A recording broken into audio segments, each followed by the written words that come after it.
Essentially, I'm a certified public accountant, and I have an accounting firm in this part of our office building. Of course, the office building itself is also something that I'm involved with as a business. I'm a co-owner with another individual of the building itself. And so we have a variety of different kinds of tenants here in the building.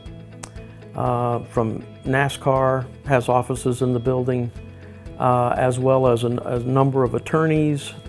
We have a trust company of a bank. We have actually a bank itself down on the second floor. We have a marketing company that's also on the second floor. So, you know, my time is sort of split between my accounting firm as well as managing the office building and also my race teams. Our goal is to be as efficient as we can, and that's what every company wants to be, because the more efficient you can be, obviously the more profitable you're going to be, hopefully. So they're all looking for cost control. They're looking for how to do things better, quicker, and more profitably. When I was going through the construction phase and the planning of all of that, I was certainly concerned about energy consumption, and was attempting with our architects and engineers and other professionals in the planning process to try to plan for a good, efficient, low energy using type of heating and air conditioning system. And when we actually moved into the building and started operations, I was not seeing the result that I had anticipated seeing from that system. And I knew just instinctively from the numbers that I was seeing month to month, through the first year essentially, that it just wasn't what it should be. And so I was talking to different individuals about why is that. I was talking to our contractor, to the HVAC subcontractor, our engineers. You know, why aren't we seeing efficiency like I was expecting to see? Nobody really had a very good answer to that. They had a few suggestions, but not very good answers. And then I heard about Rob Grooms. When Bob came to us, he said, you know, our building's only 3 years old. We feel like we've put state-of-the-art equipment in it, and yet our energy bills have consistently run much higher than what we projected. And so they were hoping that we would be able to help them find out why their bills are running so high, and then ultimately help them source a solution. It takes a great deal of due diligence and understanding the systems and management of the whole operation. It just doesn't happen automatically by itself. And what I found out, and probably should have known much earlier, but the information simply was not available to me at the time, was that the system by itself is not going to deliver the results that I was looking for. It needed something else. And that's where really Rob came in. They came in and took a look at that, and then they said, well, we'll need to start doing some monitoring to really kind of see exactly what's happening in intervals of time. We installed 2 different systems here in the building. We installed one system on the common area of the property, which is where the consumption was coming from that our client was concerned about.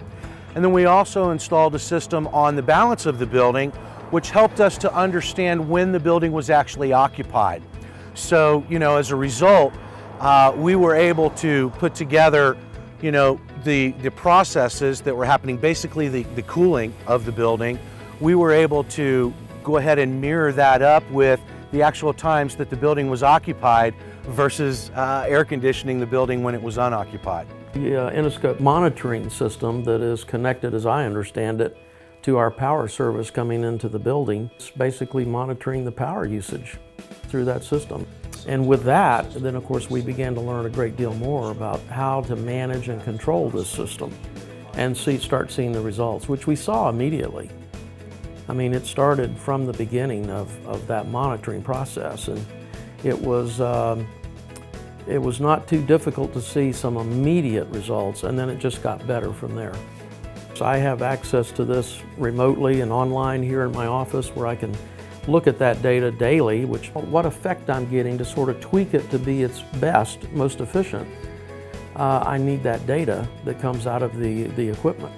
It certainly gives us information about the energy cost broken down into units and kilowatt hours, various units of measure.